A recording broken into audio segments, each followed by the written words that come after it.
Welcome to the Middle School Athletic Director podcast. Today we talk about supervision.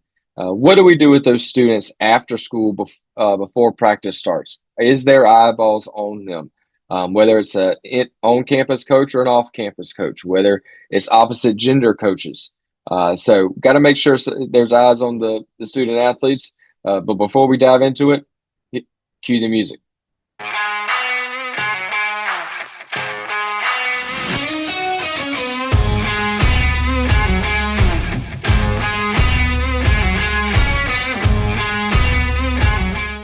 First off, I want to apologize if the sound quality is not up to par. I'm actually in a hotel room in Massachusetts at their athletic director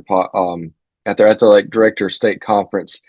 So I'm just using the AirPods right now, but I definitely wanted to get the episode out because again we've been a little delayed. I had the South Carolina athletic director conference last week, which I'm a board member of. Great time, great experience.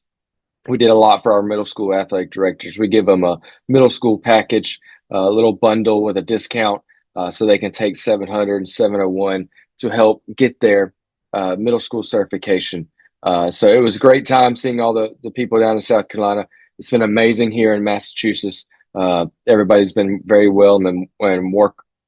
very welcoming and warm during this week. So looking back to get home tomorrow. But definitely wanted to jump on and get this podcast done since, again, it's kind of been a while. We also want to thank our title sponsor, Wall of Fame. So please visit Wall of Fame and if you have any needs in that area. Want to jump quick in. So again, this might not be a very long episode, but when I was teaching 700, 701 in South Carolina last week, one of the parts in that class is supervision. And so that sparked a interest in the topic. Say, hey, we haven't really talked about supervision in or on the middle school podcast. So I just kind of want to touch on it a little bit because we all know that's a big factor, especially at the middle school age is supervision, whether that's in the locker room, that's in the gymnasium, on the outside facility fields and different things like that. But just, do you have a plan for supervision? Especially with a lot of our coaches being adjunct coaches, or we call them adjunct in South Carolina. I know other people call them different things, but maybe non-district employees that work another business that come over after school, maybe a parent, maybe a local club coach. It may be somebody, again, that just loves the sport, but doesn't work in the building. And they might not be able to get there right when school lets out, depending on when your school lets out, right? Our middle schools here in South Carolina, or the school that I'm at, we actually let out at 2:45 because it is a K through 8. So we let out at the same time as the elementary school does. Well, a lot of coaches can't get off work at 2:30 to be there by 2:45 to watch the athletes right after school. So again, you may be kind of in the same situation. Even if you're let out at 3:30, they still may not be able to get there till 4. So what plan do you have in place for that supervision? If you do have teachers that coach, that is obviously a very good plus because they're there at school. But what happens if they have an after-school duty? Again, and if dismissal at 3:30, but their duties till 4, who's watching those athletes, those middle school students for 30 minutes? So again, no matter what the situation is, do you have a plan in place? So kind of wanted to, kind of put out some suggestions, some sort of things I've done. Obviously, there's other things that you can do. But one of those things is if it is a teacher in the building, that is the coach, can you go to your admin and have a conversation with them and say, hey, we really need this teacher to have a morning duty. We understand every teacher needs to have duties, and that's part of the job description, or the roles. But can they have a morning duty? Because I'm going to need them when their season rolls around. I'm going to need them in the afternoon. As soon as that bell rings, I'm going to need them to be able to watch the student athletes. Most of the time, again, I would say 99.9% of the time, the admin will try to work around that because, again, they don't want the students not being supervised either. So it's a little easier when it is a teacher in the building. That the difficulty comes whenever maybe it's a high school teacher that comes down from the middle school or to the coach at the middle school, but the high school lets out later. So, it's somebody off campus, whether it's a high school teacher or a business um, uh, person that's coming from their work. What do you do with those student athletes, right? Best thing I found is, can you pair that coach with a teacher? Can they be quote unquote the assistant coach, right? They might not know anything about the sport, but they love to support the athletics and to support the school. So can you pair that coach with a teacher? So what that teacher would basically be is the ears and eyes of the coach during the school day. Um, so if there is anything, an announcement needs to get out, or the players need to put their bags somewhere, they put them all in that teacher's room. But then when school dismisses, they all go to that teacher's room to do study hall, to do whatever, to wait on the coach. And that way you have an adult watching their students. Again, there's another conversation with admin saying, hey, this teacher is helping us out. Please let them have a morning duty and no afternoon duty. If every teacher has to have a duty, but or that might be that teacher's duty. They may do it all year. They may just be the holding room for the athletes, and to wait on those coaches that aren't in the building, and they can start right at time, or they can't be there right when it dismisses, to watch the students, because we all know we don't need middle school students just running around the school free, because anything can happen at any second. So we got to make sure we have some type of eyes on them. The way, again, I always compensated those teachers with swag. Whatever the coaches got, whatever the players got, we tried to get that teacher the same thing as well, and they were very appreciative of that. We would recognize them during games, and different things. So we would give them kind of an assistant coach role, but they didn't really do a lot of any coaching. They were just mainly there for supervision, which is a big job in itself. So, can you pair that off-campus coach with a teacher that's there in the building? Another thought is, can do you have like the gym to hold all the athletes? Now, I really don't like this one because they always, it always fell on the athletic director, me, to be the supervisor of all those students, which is fine. But again, if you got a lot of sports going on, and we've got 4 sports in the spring, soccer and baseball, softball. So if each team, holds 15 to 20 players, that's 80 to 100 middle school students sitting in the gym, quote unquote bored, for them for 30 minutes or so, with only one person supervising. So again, that's an option. I don't really care for it as much personally, but that is an option. Is can they all go to one area? And one of the coaches that's there or the athletic director watch them. So, kind of think about your situation and see if you can get eyes on those students as soon as possible, as soon as that bell rings.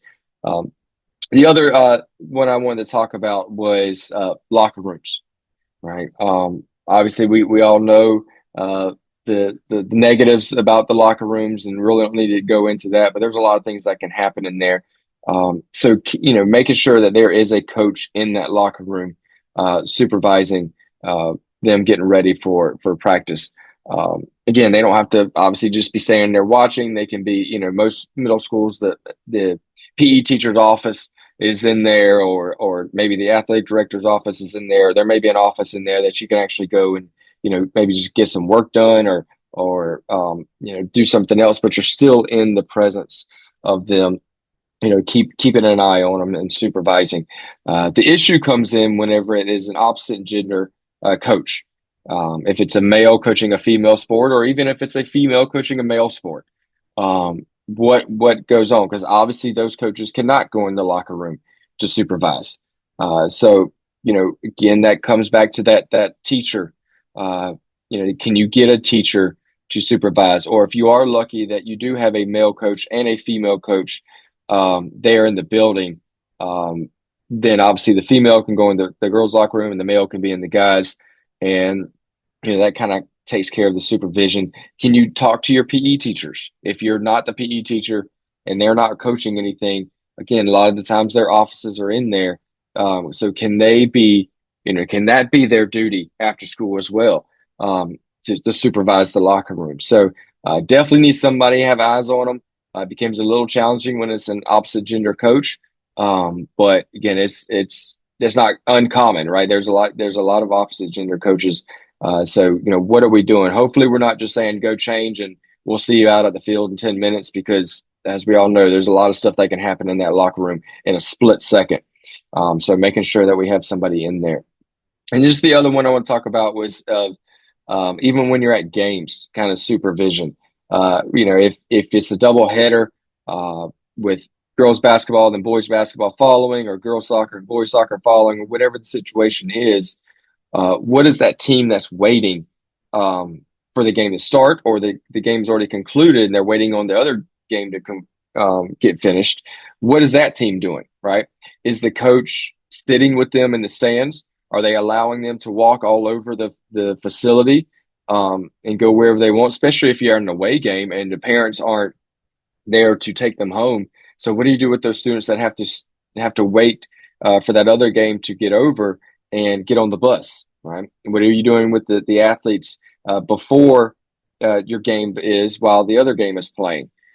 So again, all of these things we've got to think about, make sure our coaches think about it, because again, we may think about it, but are we actually having these conversations with our coaches to make sure that there is a plan in place, especially on these away games, that we are keeping the students together? Obviously, we don't want to act like elementary school and we got to walk to the line to go to concession and things like that. But is there some type of plan in place, for them to go get concessions or for them to go to the restroom and things like that? But they're not just wandering around the stadium or the facility or whatever you have. If it's at a county park, you're renting those fields. They're not just going around the park or going to the playground and playing. So what is that conversation with your coaches? What is your stipulations with that? So again, making sure that we have a plan in place to make sure that we keep our students safe from each other, but also we keep them safe from others as we're out and about. It's one of those things we got to think about, and it's a big deal. So I know this is a very quick episode, but just look at your situation, look at what's going on with your coaches. Are they on campus? Are they off campus? Can you get somebody watching them after school if there is a delay between when the bell rings, when the practice starts, and also away games and the locker rooms. Those are to me those are the big three. Making sure that we have some sort of plan, and make sure our coaches really understand that plan and knows what's going on, because we all know we don't want that phone call saying, little Johnny got into a scuffle or got into this or did that and this and the other, because there was no eyes on them, right? So then it's going to come back to the coach, then it's going to come back to the AD, and it could continue going up the chain. So make sure we got eyes on them. Make sure you have a plan. Talk with your admin about it. Talk to your coaches, and continue to grow as an athletic director. But as we're going through the spring, if your state conference hadn't started yet, please make sure you go to those state conferences and just be a sponge and just learn as much as you possibly can. I know all these states are doing a phenomenal job. Again, I'll be around at a couple of them. So if I see you, please make sure you come up and say hey. But until we can get another one done, we'll see you next time. Join the countless schools across the country that trust Wall of Fame to celebrate their achievements and create lasting legacies. Ready to get started? Visit vitalsignswalloffame.com to learn more. Box Out gives you the ability to create graphics at the speed of sports to highlight your athletic department, teams, and student athletes in seconds. Used and trusted by Notre Dame, Ohio State, UConn, Marquette, Georgetown, and many more of the top college brands in the country. If you want your school's brand to stand out through all the clutter, start your free demo at boxoutsports.com. This is Game Time. Neptune Game Time creates a high-energy game day atmosphere that your players and fans will love. Every song in our database is 100% lyric safe, which means you can stop screening music for good. Game Time also provides custom messaging to help you promote your upcoming events, concessions, and event-specific announcements. And it gives you the opportunity to sell sponsorships on your station that will generate revenue for your athletic department. Amp up your game day with Game Time.